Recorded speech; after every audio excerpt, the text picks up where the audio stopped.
Hello મિત્રો, જય શ્રી કૃષ્ણ. આપ સૌનું સ્વાગત કરું છું મારા ચેનલની અંદર. આજે આપણે કેનેડા પીઆરના જ ડ્રો બટ કેનેડા પીઆરના પીએનપીવાળા જે સિલેક્શન છે એની હું તમારી સાથે ડિટેલ શેર કરીશ, જેમાં ઓન્ટારિયોવાળો ડ્રો ખાસ જોવા જેવો છે. અંડર ધ કહેવાય ને કે હ્યુમન કેપિટલ સ્ટ્રીમની અંડરમાં રિલીઝ કરવામાં આવ્યો છે, જે બહુ એક અલગ જ પ્રકારનો, એમાં બહુ બધા એનઓસી કોડ સિલેક્ટ કરવામાં આવ્યા છે. આ એક સરપ્રાઇઝિંગ ડ્રો છે, બિકોઝ આ જે હું તમને એક ડિટેલ શેર કરું છું તમારી સાથે. Express Entry human capital priority સ્ટ્રીમની અંડરમાં ઓઆઈએનપીએ ડ્રો રિલીઝ કર્યો છે, જેની અંદર હું તમને કહું 1424 ડ્રોની આપણે 1424 લોકોને આઈટી આપ્યા છે. બટ એનો સીઆરએસ એક આખો અલગ જ છે. 505 સુધી હાઈ લઈ ગયા છે અને 528 સુધીની વાત છે. આ એક સરપ્રાઇઝિંગ ડ્રો છે. આના ઉપર આપણે આગળ વાત કરશું. એ પહેલાં આપણે જઈએ બ્રિટિશ કોલંબિયા અને ક્યુબેકે બી ડ્રો રિલીઝ કર્યા છે. જે બ્રિટિશ કોલંબિયાના ડ્રો છે એની અંદર આપણે જો વસ્તુ કરીએ તો 163 કેન્ડિડેટ્સને ઇન્વાઇટ કરવામાં આવ્યા છે, જેની અંદર હું તમને વાત કરું સ્કિલ વર્કર છે, ઇન્ટરનેશનલ ગ્રેજ્યુએટ છે, એન્ટ્રી લેવલ છે, સેમી સ્કિલ વર્કર છે અને બીસીપીએનપી. આ બધી સ્ટ્રીમ્સની અંદર સિલેક્શનો મોકલવામાં આવ્યા છે, જેની અંદર મિનિમમ સ્કોર 128નો રિક્વાયર રાખવામાં આવ્યો હતો.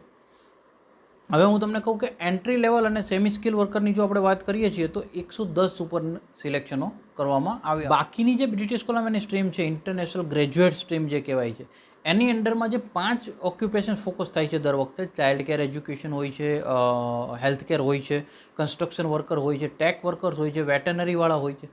હવે એમાંથી 2 ઓક્યુપેશન નીકળી ગયા. આ વખતે વેટનરી બી નીકળી ગયું અને ટેક વર્કર્સ બી નીકળી ગયું છે. લાસ્ટ ટાઈમ એવું હતું કે ટેક વર્કર્સના નંબર ડબલ થયા હતા, બટ અત્યારના કેસની અંદર શું થયું હતું કે 43 કેન્ડિડેટ્સ એવા સિલેક્ટ કરવામાં આવ્યા, જેમાં 83ના સીઆરએસ ઉપર સિલેક્ટ કર્યા. 89 પર 29 લોકોને સિલેક્ટ કરવામાં આવ્યા, 89ના સીઆરએસ પર. ત્યાં આગળ હતું કન્સ્ટ્રક્શનવાળાને ફોકસ કરવામાં આવ્યું, અને લાસ્ટ છે હેલ્થકેર ઓક્યુપેશનને જે ફોકસ કરવામાં આવ્યું છે, જેની અંદર 29 લોકો ઓનલી સિલેક્ટ કરવામાં આવ્યા છે. 99ના સ્કોર ઉપર સિલેક્શનો છે. આની અંદર વેટનરી અને ટેક વર્કર્સને આ વખતેના સિલેક્શનોમાં બાદ રાખવામાં આવ્યા છે.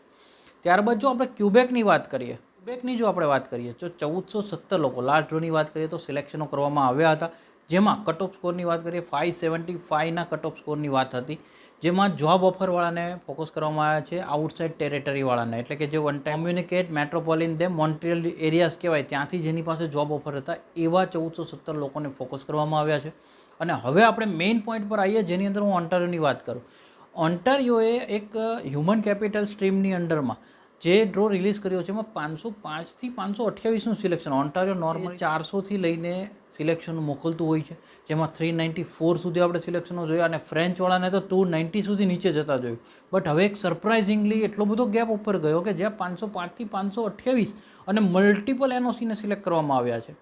એટલે અલ્ટિમેટલી મેં તને ઘણા વિડીયોમાં કહ્યું એ પ્રમાણે કે આઈઆરસીસી કદાચ આ નિર્ણયો કઈ રીતે આવી રહ્યા છે એ કંઈ સમજમાં લગભગ લોકોને નથી આવી રહ્યું. તમારો ઓપિનિયન જે બી હોય ખાસ કોમેન્ટ કરજો.